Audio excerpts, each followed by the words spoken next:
یا ایھا الذین آمنوا توبوا الی اللہ توبۃ نصوحا، اہل ایمان رجوع کرو اللہ کی جناب میں، لوٹو پلٹو توبہ کرو، اور وہ توبہ بھی نہایت خالص توبہ ہو۔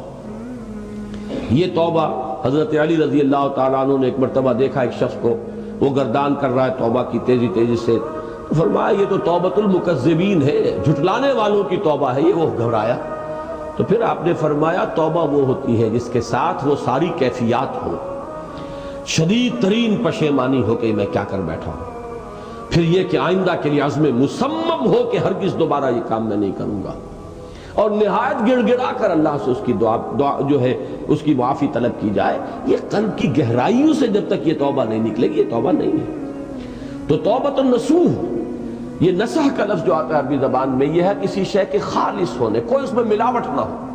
توبۃ النصوح، یہ توبۃ النصوحہ، خالص توبہ کرو، دل کے ایک گہرائیوں سے توبہ کرو، اور صمیم قلب سے توبہ کرو، عزم مصمم کے ساتھ توبہ کرو کہ پروردگار جو خطا ہو گئی ہے بخش دے، آئندہ تیرے کسی حکم کے خلاف کوئی حرکت نہیں کروں گا۔ خاص طور پر وہ خطا جو معین ہے اس کے بارے میں تو تعین کے ساتھ فیصلہ ہو کہ دوبارہ نہیں کروں گا۔ اس میں ہو سکتا ہے، جیسا کہ میں نے شاید آج دن میں کسی گفتگو میں عرض کیا تھا، بعض طبائع ہوتی ہیں مریض، ان کی قوت ارادی جو ہے کمزور ہوتی ہے۔ اس وقت وہ خلوص دل سے بھی اگر طے کر رہے ہیں کہ یہ کام دوبارہ نہیں کروں گا، تو وہ کمزور قوت ارادی کی وجہ سے اس پر قائم نہیں رہ سکتے، کل یا پرسوں یا کچھ عرصے کے بعد پھر پھسل جاتے ہیں۔ اس سے وہ توبہ باطل نہیں ہوگی۔ اس بات کو سمجھیے، یہ نہ سمجھیے کہ میں انکریج کر رہا ہوں، لیکن مسئلے کو سمجھ لیجیے۔ جس وقت انسان توبہ کر رہا اس وقت عزم مصمم کا ہونا ضروری ہے۔ اب یہ اللہ جانتا ہے ہمارے دل کے اندر کے حالات کو، ہماری کیفیات کو۔ اگر اس وقت عزم مصمم ہے تو توبہ صحیح ہو جائے گی، پھر اگر خطا ہو گئی پھر توبہ کرو، پھر خطا ہو گئی اور پھر توبہ کرو۔ بازا بازا ہر چہ ہستی بازا، در کافر و گبر و بت پرستی بازا، این درگاہ ماں درگاہ نومیدی نیست، صد بار اگر توبہ شکستی باز آ۔ اگر 100 مرتبہ بھی توبہ ٹوٹ گئی ہے کوئی پرواہ نہیں، جب تک یہ زندگی کا تسلسل چل رہا ہے۔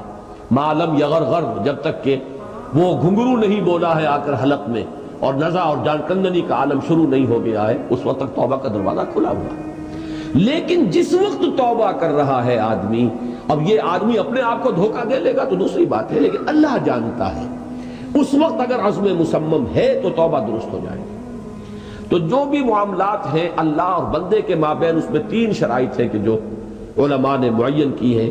ایک حقیقی پشیمانی، وہ پشیمانی جس کے لیے اقبال کا وہ شعر بہت مشہور ہے جو انہوں نے نوجوانی میں کہا تھا، اور داغ دہلوی اس مجلس میں موجود تھے جہاں علامہ نے یہ شعر پڑھا ہے، تو انہوں نے بڑی داد دی تھی کہ میاں اس عمر میں اور یہ شعر یعنی چشم بد دور، وہ یہ داد کا بڑا ایک یعنی بلیغ انداز ہے۔ اور وہ شعر کیا تھا؟ موتی سمجھ کے شان کریمی نے چن لیے، قطرے جو تھے میرے عرق انفعال کے، شرمندگی کے احساس سے پیشانی کے اوپر اگر پسینہ آ گیا ہے، شرمندگی ہے اللہ میں یہ کیا کر بیٹھا، اللہ مجھ سے کیا ہو گیا، تو یہ شرمندگی سے اگر عرق آلود ہو گئی ہے پیشانی، تو اللہ کو یہ اتنی محبوب ہے کہ موتی سمجھ کے شان کریمی نے چن لیے، قطرے جو تھے میرے عرق انفعال کے۔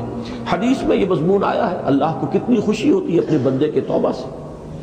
بائبل کی ایک سٹوری جو ہے دی پروڈیگل سن، وہ آپ کو یاد ہوگی کہ ایک شخص کے کئی بیٹے تھے، اکثر جو تھے سارے بڑے فرمانبردار، بڑے عمدار، سعادت مند کام کرنے والے، ایک تھا نٹکھٹ قسم کا شریر، وہ اپنی دولت بھی بٹوا کے لے گیا، اور پھر وہ بہت سال کے بعد آیا ہے تو سخت یعنی فقیری کے اور قلاشی کے عالم میں باپ نے واقعی سب سے توجہ ہٹا کر اپنی ساری محبت کا مرکز پھر اس بچے کو بنا لیا، اپنے بیٹے کو۔ تو وہ سعادت مند بیٹے تھے، انہوں نے کہا کہ یہ کیا کیا آپ نے، یہ ایسا اور یہ ایسا اور یہ ایسا اس نے یہ کیا، اور آج آپ پھر اس کے لیے وہی آپ کی محبت جو ہے وہ یہاں پھر اس کے جو ہے شامل حال ہو گئی ہے۔ تو انہوں نے کہا کہ تم دیکھتے نہیں کہ اگر کوئی چرواہا ہو اور اس کی اگر 100 بھیڑیں اور بکریاں ہیں، تو اگر کوئی بھیڑیا کسی ایک بکری کو اٹھا کر لے جائے تو وہ 99 کو چھوڑ کر اس کے پیچھے بھاگتا ہے اس کو بچانے کے لیے۔ جو میرے ہیں وہ تو ہے ہی ہے، جو مجھ سے دور چلا گیا تھا وہ اگر لوٹ کر آیا ہے تو در حقیقت یہ ہے میری توجہ کا اور میری محبت کا سب سے زیادہ مستحق۔ یہی معاملہ اللہ کا. یہ در حقیقت ایک پیرابل ہے، ایک کہانی ہے جس میں اللہ کی وہ شفقت جو ہے اپنے گناہگار بندوں کے جو شامل حال ہوتی ہے جب وہ توبہ کرتے ہیں، جس کے لیے حدیث میں آخری بات بیان کر دی گئی کہ تصور دیا گیا ہے کہ ایک لق و دق صحرا میں ایک شخص سفر کر رہا تھا.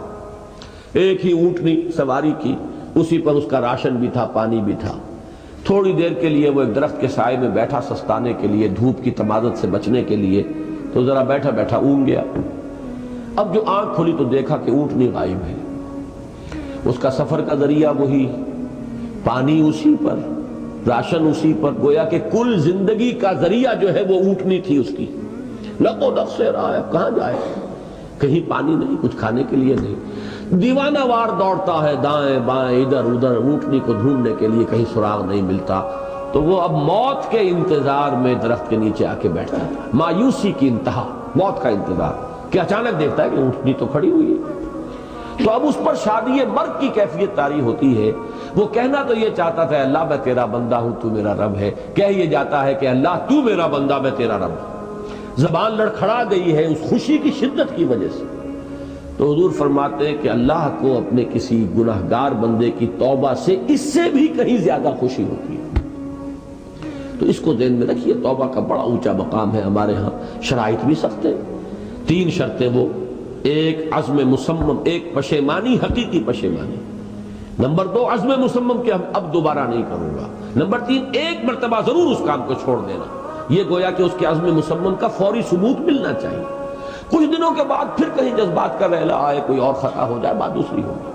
اور جو حقوق العباد کا معاملہ اس میں 4تھی شرط اور ہے، اس لیے کہ حقوق العباد کی کوتاہی جو ہے اللہ تعالیٰ معاف نہیں فرمائیں گے.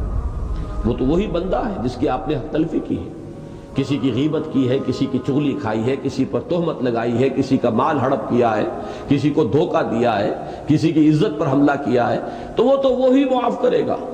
یا یہ کہ آپ کی جو نیک اعمال ہیں وہ اس کو دے دیے جائیں گے قیامت کے دن، اور اگر آپ کے اعمال ختم ہو جائیں گے تو اس کے گناہ جو ہے وہ آپ کے کھاتے میں ڈال دیے جائیں گے.